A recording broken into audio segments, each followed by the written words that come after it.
Miami last year in 2023 was such a mess. The event was packed with celebrities who don't even care about the sport or know what the F in F1 stands for. Beautiful event, F1, family, fun. And if you give them a photo of a front wing, they're gonna think that's a really fancy stool. The race was not just ruined by the useless stars on the grid, but also by the cringiest driver entrance event I have ever seen. Like, the video of the entrance has nearly 40,000 dislikes on YouTube since it was so painful to watch. The new sensation, Nick DeVries. Woo! Yeah!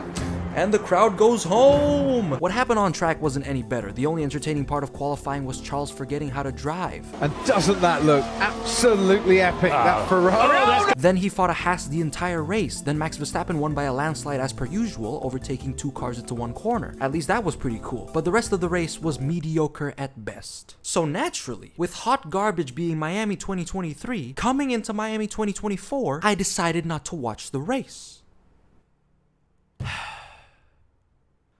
I am never skipping a race again. Miami 2024 was such a clusterfuck, and I mean that in the most positive way possible. Right out the gate, we have the pre-race announcements. Weeks before the race weekend, Ferrari announced that they were going to do a special blue livery. This got everybody excited, heads over heels, as we are finally going to see a blue Ferrari F1 car again since 1964. And as Ferrari slowly revealed its new blue livery, they first showed us the team's blue merchandise. Carlos and Charles look like gas station workers. Honestly, I kinda like the fit. It's pretty cool. The sky blue simple oversized shirt goes hard. Just don't wear the hat. Unless you wanna look like you work at Shell. Ferrari really had the opportunity to pull off something amazing here. The best combo ever. Their race suits, amazing. Helmets, amazing. Merchandise, questionable. And as for the car's livery, they have the opportunity to pull off this. Amazing. But this is what we got instead. What in the fuck is that? Is that the Alpine A524, guys? Holy shit, I can almost not tell the difference. Also, Charles, you are a liar. I have supported you in every single one of my previous videos for you to only lie to your entire fan base and me. If you guys don't know what I'm talking about, take a look at this.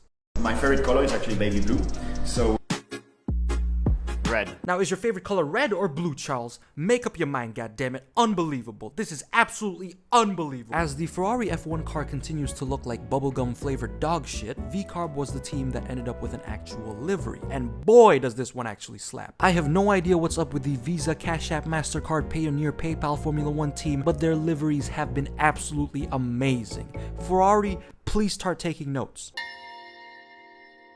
Free Practice 1 was relatively straightforward. It was a regular session where the drivers have to learn the track, and due to it being a sprint weekend, they only have an hour until they have to qualify for the short race. Charles Leclerc once again spun his Ferrari like last year, but instead of causing a red flag and damaging his car, he caused a red flag and turned into a roadblock, clearly taking inspiration from the Evergreen ship. Alpine seems to have improved from their horrific state in Bahrain and are now running in the upper section of the midfield. Obviously, that is amazing news for them and the 10 Alpine fans out there. Shout out to you guys, my favorite endangered species. And as for the rest of the session, it went relatively normal. As Max Verstappen tops the timing sheets as per usual, it is now time for sprint qualifying, baby. Williams qualifies at the bottom once again, but this time Logan Sargent qualifies above Alex Albon. This makes a lot of sense because I can now confirm that Logan finally knows what a kilometer is. I'm Logan Sargent, and this is What is a kilometer? the wrong answers only. What's your name?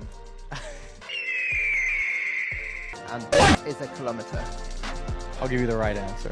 1.6k to a mile.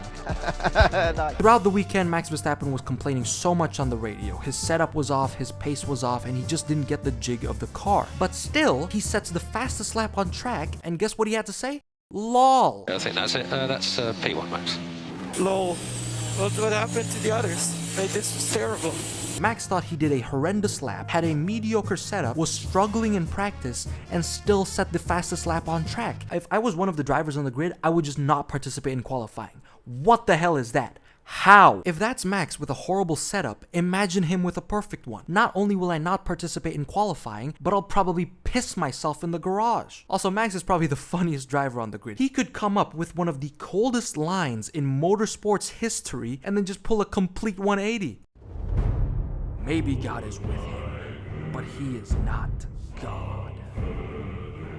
Lol. As for the rest of the session, everyone just did the usual. Mercedes gets knocked out in Q2. Lewis probably can't wait to be in Ferrari at this point. Nico Hülkenberg manages to get into Q3 like he usually does, and Aston Martin turns into Aston midfield. Overall, this was a pretty uneventful qualifying session. But wait, is that Daniel Ricciardo from the hit team Visa Cash App RB? The same man who beat Max Verstappen in equal machinery then threw away his career? Holy shit, guys. Daniel Ricciardo qualifies in P4 ahead of Carlos Norris and Piastri. He is so back, baby. That is what I'm talking about, ladies and gentlemen. The Honey Badger has returned. A lot of F1 fans don't like sprint races, and it's for good reason. Only cars in the top 8 get to score points, so it's almost pointless, literally, for the bottom 10 of the grid to even participate in the race. And in this year's Miami sprint race, a lot of people were saying that it was going to be disappointing. Until Lewis Hamilton decided to channel his inner Red Bull minus the red, having absolutely no grip into turn 1, hitting Alonso, who then hit Stroll and then Lando Norris. The McLaren. Someone comes up the inside. Oh, it's the Mercedes. It's Hamilton. Whoa, Hamilton arrived like a bull. After Lando and Stroll had to retire and Alonso running in the back of the field because of the damage that he got from the prior incident, everyone was gunning at Lewis. Almost every fan called for Lewis to pay for what he did in turn 1. And the man who answered those calls was the Viking himself. Kevin Magnussen, baby. Let's see if we're going to move further back. Hamilton this time trying the outside line. Going to the inside will be Kevin Magnussen. They both run off the road.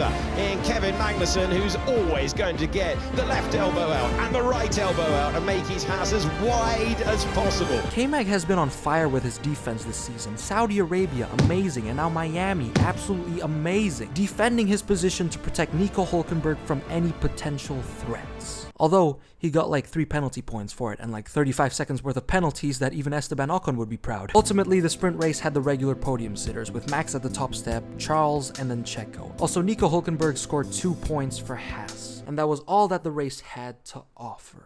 But wait again, is that Daniel Ricciardo from the hit team Visa Cash App RB? The same man who beat Max Verstappen in equal machinery then threw away his career? Holy shit, guys. Daniel finishes in P4, amazing performance from him, perfect qualifying, and now a perfect sprint race. Holy shit, Danny Rick is so back, baby. He is so fucking back. Fuck all of you haters, I don't know what to tell you guys, but the Honey Badger is back. Okay, never mind. He is so not back.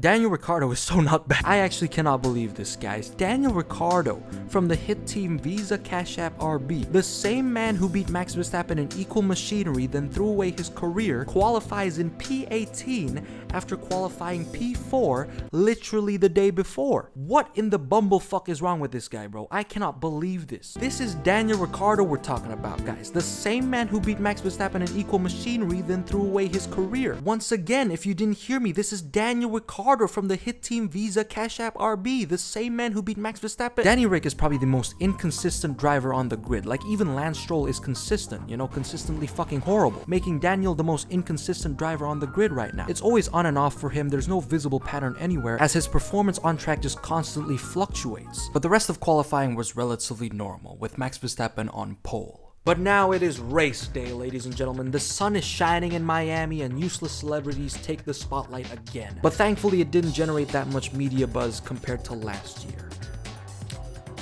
At least until this guy showed up. Donald Trump, the former American president, came into Miami as McLaren's guest, and boy did this stir up so much controversy. What surprised me the most when Donald Trump showed up was not only the fact that he was more orange than the McLaren logo, but with how many fans were fuming over this. As can be seen in this photo, Trump was wearing his hat, which many fans called to be a strong political statement, bashing F1 for banning political statements that drivers can make, but then allowing Trump to wear that hat. Although in this photo, I didn't even notice it in the first place. Charles Leclerc's ass took more of the spotlight. Just think about it, guys. If he just had an HP logo for each of his butt cheeks, that would have been the perfect race suit. But let's skip all the bullshit, alright? Let's just get to where it's lights out and away we go. Sergio Perez immediately pulls off the same move as Hamilton into turn 1, goes in like a torpedo, nearly kills Max, while the McLaren showed great pace, keeping up with the Ferraris while Mercedes fought Haas, solidifying their downfall. And Kevin Magnussen didn't just show that he's super talented in defending, but also at getting penalties, receiving race-ruining time penalties and a potential race ban for his collision with Logan Sargent. And while all of this was happening, Max Verstappen being comfortably in the lead, he decided to take out his biggest rival in Formula 1. A traffic cone. I hit that cone in 15 seconds front me.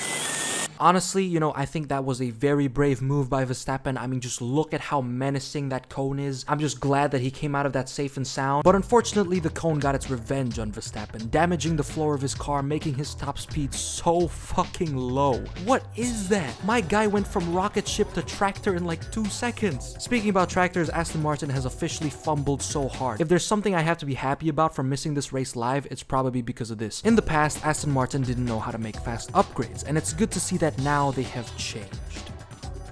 But now they just don't know how to make a fast car. Amazing stuff, Aston Martin. Alonso just signed an extension to race with you till 2026. Then you fail to make a car that can compete for points, and your fans now want to support another team. Or in my case, jump off a fucking building. But after Kevin and Logan's crash, Lando Norris got into the lead, having not pitted yet and was blessed with a safety car, saving time on his pit stop. And as the safety car came in, Lando defends against Max straight away into turn 1, while Oscar and Carlos scrap for positions. Alonso and Ocon have a neat battle for points. Oscar then loses 2 positions into 1 corner. Cars in the top 10 are absolutely glued to each other, and everyone goes tense as Lando Norris uses all of his talent to pull away from a wounded Max Verstappen. And finally, the moment you guys are all waiting for. After years of struggle, pain, and failure, I can proudly say that Lando Norris has fucking done it. It's victory in Miami for Norris and McLaren. He's done it. He's won it. The British driver's dream is realised. And look what it means to Zak Brown. At long last, Lando is your winner. As the race finished up, celebrations were thrown around. Lewis was the first to congratulate Lando, Twitter was exploding with love for him, and the crowd was reacting absolutely wild. I'm very happy for Lando, but someone who reacted even wilder was Max Verstappen, where in the cooldown room, he saw just how close Checo was to hitting him and pulled the goofiest face I have ever seen. Like, this isn't even the last time Max pulled the goofiest reaction. Back in 2023, he pulled this look after being surprised McLaren got P2 and P3. You cannot convince me that he doesn't look exactly like this. And of course, let's not forget this legendary interview. How far were you behind me? It would have been tough. I would have had to overtake 2 Ferraris, Red Bull, Oscar. Oscar was doing a very good job, so hats off to him. Yeah, but I mean, it's always if right. If my mom had balls, she would be my dad. So, yeah.